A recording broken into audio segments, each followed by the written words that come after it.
Washing machine. बरं झालं. आता चांगले कपडे शिवत जा आशा, चांगले कपडे शिवत जा आता जोरदार. शांताबाई, पण मी काय म्हणते, आशाला आता तिच्या नावाचं म्हणजे पाटी लावावी लागेल ना एखादी, की इथे कपडे शिवून मिळतात, इथे पंजाबी ड्रेस शिवून मिळतात, ब्लाऊज शिवून मिळतात, साडीला पिको फॉल करून मिळतं, असं पाटी नाही लावावी लागणार का शांताबाई? हो आशा, हो ना.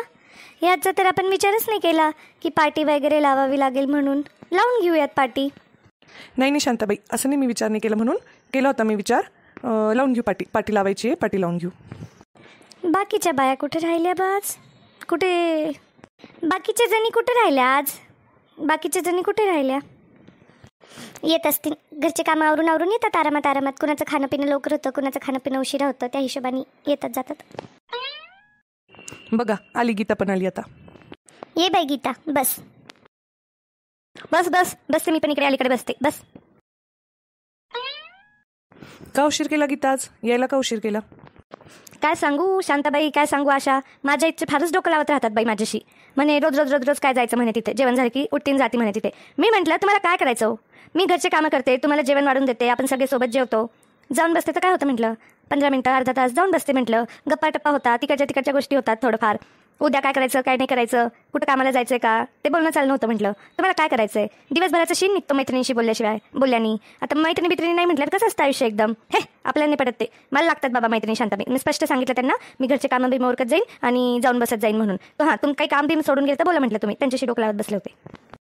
हे माणसांचं एक भलतंच असतं बाई, यांना लगे मैत्रिणीकडे गेले की यांच्या डोळ्यात येतं, लगे मैत्रिणीकडे गेले की यांच्या डोळ्यात येतं. बरं सगळे कामं बिमं आवरून जरी आले ना तरी पण यांच्या डोळ्यातच येतं. सगळ्यांच्या घरी तेच प्रकरण आहे. माझ्या इच्छे पण मला तेच म्हणत असतात, उठ सूट चालली म्हणती, उठ सूट चालली मैत्रिणींकडे. आता नाही होत बाबा मैत्रिणींशिवाय. आता काय करणार, घरात एकटं बसून काय करणार. ते चालले जातात कामानी, वावरानी जातं कोणी, कशानी कामानी जातं. आपण घरीच राहून बोर होऊन जातो. मग थोडं मैत्रिणींमध्ये आले की गप्पा टप्पा होतात, थोडंसं बसणं बोलणं होतं, तेवढंच मनोरंजन, बाकी काय. शांताबाई, माणसांच्या मनात काय असतं माहिती आहे का, बायका मिळतात आणि चुगल्याच करतात. त्यांच्या मनात एवढंच, बायका आल्या की चुगल्या केल्या बस, त्यांना बाकी काही वाटत नाही. त्यांना असं वाटतच नाही की आपण काही चांगल्या गप्पा मारत असू, आपण काही इकडचं तिकडचं माहिती म्हणजे काही असं जे महत्त्वाचं काही बोलत असू, असं त्यांना वाटतच नाही. त्यांना वाटतं की हिच्या घरातल्या चुगल्या, तिच्या घरातल्या चुगल्या, असंच वाटतं त्यांना. बरं आपल्यापैकी कोणी आहे पण नाही बेचुगलखोर की जे चुगल्या करत राहीन. कोणाला आवडतं बरं तिच्या घरातलं बोलायला. आपण भेटतो बोलतो, आपलं अशा बाकीच्या गप्पा असतात, कुणाच्या घरात लक्ष घालतं का. जेवढं समोरचं सांगाल, जेवढी मदत मागाल तेवढंच आपलं सुरू असतं. हे माणसाचं वेगळंच काहीतरी चालतं बाई. काय म्हणता लाला भाऊ, कसे चालले कामं मग? आपले वावरातले कामं कसे सुरू आहे? सुरू आहे ना, चांगले सुरू आहे. काय चांगलंच म्हणावं लागतं आता, वावरातल्या कामांना काय, शेतीचं काय, चांगलंच म्हणावं लागतं. आपल्या हातात काही नाही, सगळं त्या वरच्याच्या हातात आहे. आपण काय फक्त गंमत बघायची, त्याच्या मनात असन तर तो देतो, नसन तर मग राहिलो, जाऊ द्या. माझ्यावर तर वेगळीच आफत आली बाबा. लाला भाऊ, किशन भाऊ, माझ्यावर वेगळीच आफत आली आता. लाला भाऊ, किशन भाऊ, माझ्यावर तर वेगळीच आफत आली बाबा आता. ते माझं शेती जे सांभाळत होते ना, तर त्यांना अचानक मध्ये त्यांच्या गावी जावं लागलं. ते त्यांच्या तिकडं घर आहे म्हणे, काहीतरी जुनं वडलोपाजीत घर आहे म्हणे, त्याच्यावर कुणीतरी कब्जा करायला आलं. तर ते म्हणे आता आम्ही याच्या पुढे वावर सांभाळू नाही शकत म्हणे, तुमच्या गावात राहू नाही शकत म्हणे, मी चाललो म्हणे तिकडे निघून. मला आता कळलं ना बाबा कसं करू, कंपनीत जाऊ का वावर बघू, मला कळलं ना खरं. हे बघ शंकर भाऊ, तू आता काही कंपनी बिंपनीत जाऊ नको, म्हणजे माझं ऐकशील तर. तुझ्यावर तसं काही जबरदस्ती नाही बाबा, तू ठरव. पण मी काय म्हणतो की तू आता काही कंपनीत वगैरे जाऊ नको. एवढं तुझं चांगलं लगे 5-6 एकर वावर आहे, आणि कशाला तू त्या कंपनीच्या नादी लागतो मला कळत नाही बाबा. स्वतः बघ, स्वतः कर. आपण लक्ष दिलेलं वेगळं असतं, बाहेरच्यांनी लक्ष दिलेलं वेगळं असतं. हा मी मानतो तो चांगला होता तुमचा गडी, चांगलं लक्ष द्यायचं, मी बोलायचं ना त्याच्याशी येता जाता. तर मग पण आता स्वतः लक्ष दिलेलं वेगळंच असतं म्हणा थोडं. माझं पण तेच मत पडन.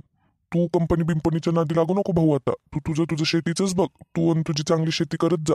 शांताबाई आहेच मदतीला, राणी छोटी आहे काही नाही, ती तिची शाळा ती शिकत राहते, तुम्ही दोघं मिळून हे करून घे जा. मी पण तेच म्हटलं. चांगले तुमच्याकडे शेती तरी आहे विचार करायला. माझ्याकडे तर काही नाही, शेती नाही काही नाही. आपली कंपनी करायची आणि कंपनीत काम करायचं आणि बस 4 पैसे कमवायचे, तेवढंच आहे आपलं. असं थोडी असतं. आतापर्यंत नाही म्हणून काय झालं, आता घेऊ शकशील ना तू. थोडी जास्त मेहनत केली तर घेऊ शकशील तू पण शेती. त्यात आम्हाला थोडी ना सगळी काही आमच्या बापाकडनं मिळालेली आहे. आमची थोडी ना वडलोपाची ते सगळी. मी तर अर्धी माझी वडलोपाची, तर अर्धी मी स्वतः कमवलेली आहे मेहनत करून. हां ते तर आहे म्हणा, होईल कधी ना कधी, बघू जसं धकतंय तसं धकू. शाळा काय म्हणते किशन भाऊ? शाळेचं काम कसं सुरू आहे? चांगलं सुरू आहे का? शाळेचं काय, शाळेचं चांगलं सुरू आहे. त्यांचं चांगलं सुरू आहे. मस्त पोरं येतात, शिकतात, सगळे शिक्षक वगैरे येतात, चांगलं शिकतात. चांगले चांगले. बरं झालं शाळेचं नाव काढलं.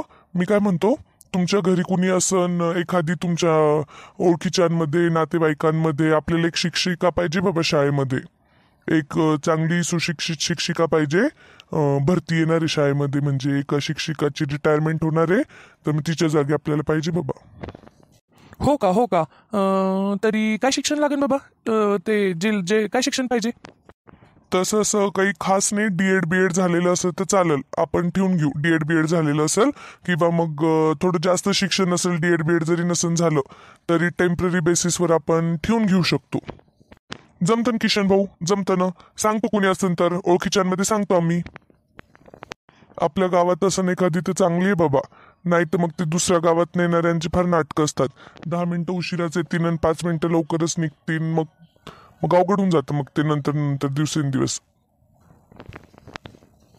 बरं किशन भाऊ, सांगतो. माझ्या इच्छेला विचारतो करते का म्हणून. तुझ्या इथेचं शिक्षण काय रे बाबा? तेवढं तर विचारून घे पहिले. हा, बोलून सांगतो मग. तू पण भलती जोक मारती बाई शांताबाई, तू पण भलती जोक मारती. हसून हसून पोटच दुखून टाकते खरं. हो, नाही तर काय शांताबाई, खरंय, एकदम खरंय. बरं हसी मजाक राहू द्या बाजूला. ते कामाचं बोला आता. उद्या आखाड तळावं लागेल ना. मी म्हणते उद्या आखाड तळून घेऊ बाबा. तुमचं काय म्हणणं आहे? कधी तळणार आहे तुम्ही? मला काय करू विचार करत होते शांताबाई. हो बाई शांताबाई, आखाड तळावं लागेल खरं.